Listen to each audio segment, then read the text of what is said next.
That wing on the back of a hot hatchback, the one you probably call a spoiler, is descended from an idea that turned Formula One completely upside down in the 1960s. And I mean that almost literally. Because what those racing engineers did was take the wing off an aeroplane, the thing that lifts hundreds of tons of metal into the sky, and bolt it on backwards to shove a car into the ground. And here's the paradox that runs through this whole story.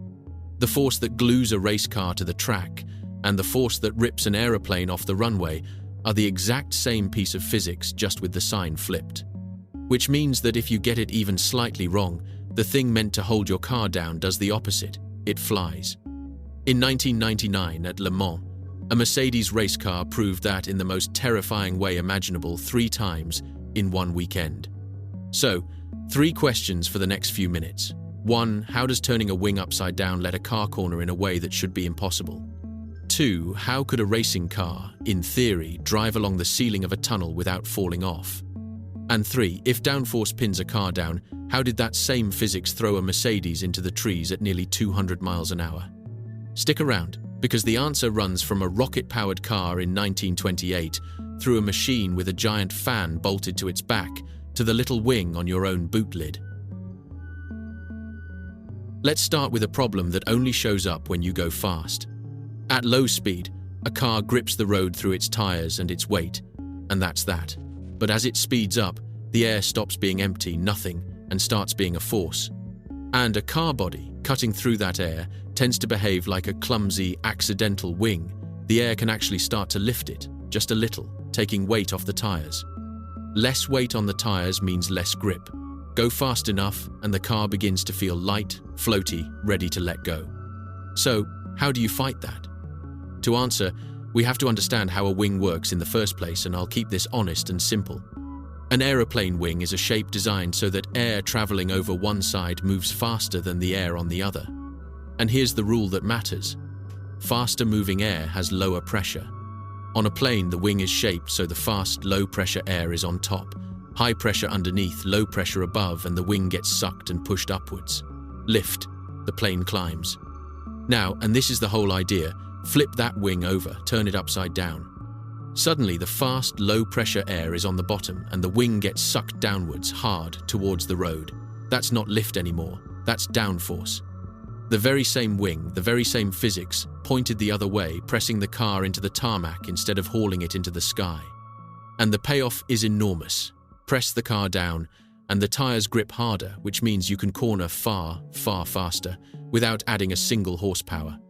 That was the revelation that hit motor racing in the late 1960s, that shaping the air was worth just as much as engine power, maybe more. The man who lit the fuse in Formula One was Colin Chapman, at Lotus, who bolted wings onto his cars in 1968. Though, funnily enough, the idea was older than that. A rocket-powered car back in 1928 had already worn an upside-down aeroplane wing. But it was racing that seized it and turned it into a weapon. And a weapon, it turned out, with a nasty habit of biting back. So the inverted wing arrives and cornering speeds leap, but nothing in aerodynamics is free. To make downforce, a wing has to push against the air, and pushing against the air also drags you backwards. Downforce always comes bundled with drag, its unwelcome twin. More grip in the corners, but a lower top speed on the straights. Every racing car since has been a negotiation between those two.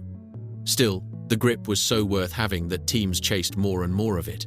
And that's where things turned dangerous. To get the wing into clean, fast air, teams mounted them up high on tall, spindly struts, sometimes bolted straight to the suspension. And these things were generating huge loads at speed, on structures that were far too flimsy.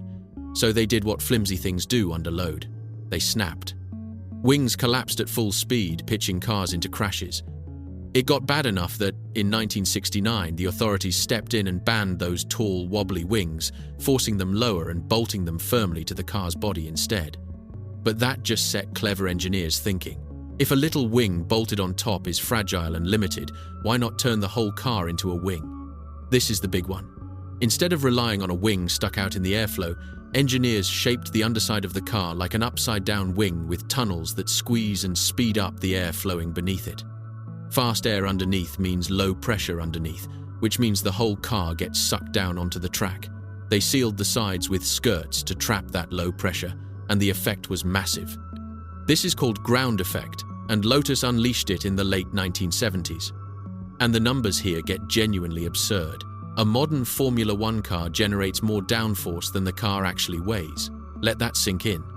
That means, in theory, at high enough speed, the suction holding it to the road is strong enough that the car could drive along the ceiling of a tunnel, upside down, and not fall off. A car, sticking to a roof, held there by nothing but cleverly shaped air. One team took the idea to its wildest extreme.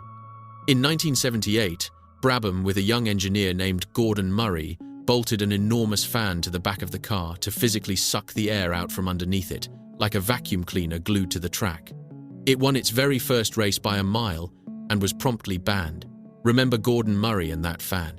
He comes back at the end of this story, on a road car, 40 years later. So now we can make colossal downforce. But there's one last problem, and solving it is what finally brought all this to your driveway. Here's the snag. In a corner, you want maximum downforce grip is everything, but on a long straight, all that downforce is just drag, holding you back.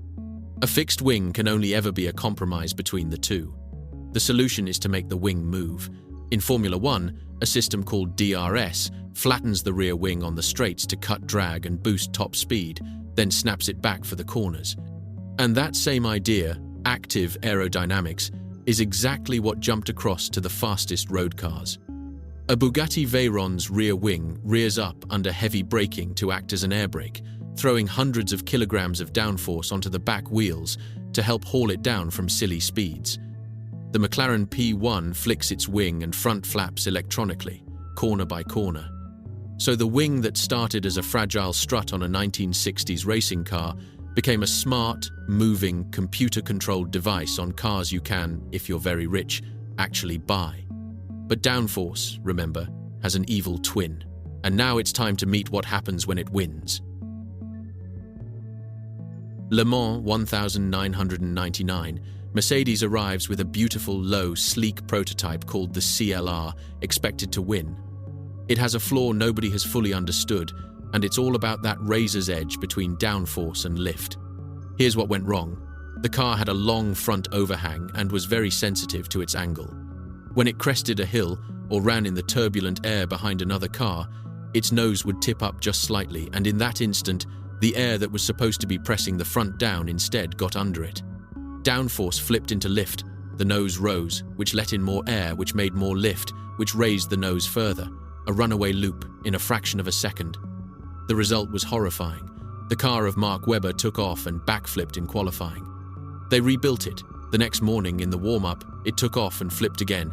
Webber was thrown some 9 meters into the air, and astonishingly, Mercedes still started the race. A few hours in, Peter Dumbreck's CLR lifted off at nearly 200 miles an hour, somersaulted clean over the barriers, and vanished into the trees. By some miracle, nobody was killed. Mercedes withdrew and walked away from that kind of racing altogether. And the lesson is burned into every aerodynamicist since. Downforce and lift are not opposites you can keep safely apart. They are the same force, and the line between glued down and flying can be the tilt of a nose by a couple of degrees. So let's come back to your car and clear up the thing almost everyone gets wrong, including me half the time. That part on the back, people call anything a spoiler. But there are really two different devices doing two different jobs. A wing is the inverted aerofoil we've been talking about. It actively makes downforce and pays for it in drag. That's what's on a track-focused supercar. A spoiler is something else entirely. It doesn't make much downforce at all. It works by spoiling the airflow, deliberately messing it up, to stop the car generating unwanted lift at speed. The first Audi TT was so smooth it actually lifted dangerously at high speed, and Audi had to add a small spoiler to settle it back down. Different tool, different job. And here's the honest, slightly deflating truth. On most road cars, at the speeds you're legally allowed to drive, that wing on the boot is doing almost nothing because downforce grows with the square of speed. Double your speed and you roughly quadruple the force, which means it's ferocious at 200 miles an hour and very nearly pointless at 50. So that giant wing on the shopping runabout, mostly, it's there to look fast, and honestly, there's no shame in that. Where's it heading? Active aero-moving wings and flaps is trickling down from hypercars towards more ordinary fast cars. And remember Gordon Murray and his banned 1978 fan car? In 2020, he brought it back. On a road car, the T50, a giant fan sucking the air from under the car, on something you can drive to the shops. A racing idea, outlawed on track, reborn in your garage 4 decades later. The full circle of this entire story. So why does your car's wing copy a Formula One design? Because in the 1960s, racing discovered that an aeroplane wing, turned upside down, could press a car into the road hard enough to rewrite what a car could do in a corner. That was the breakthrough. But it came with a shadow. The same shaped air that pins a car down will, if you tilt it wrong, tear it into the sky. The wing on your boot lid is the tamed, shrunken, mostly for show descendant of that discovery. Turn an aeroplane on its head, and you can glue a car to the ground, or, if you're a Mercedes at Le Mans in 1999, launch it into the trees. Same wing, same air. Just a matter of which way it's pointing. So tell me in the comments, has your car got a real wing, an actual lift-killing spoiler, or be honest, a big plastic one that's purely for the look? I genuinely want to know. And the loop I want to pull next time. Heavy, quick electric cars are changing the aerodynamic sums completely, so how do you keep 2 tons of silent EV glued to the road? That's the next video. Subscribe, and I'll see you there.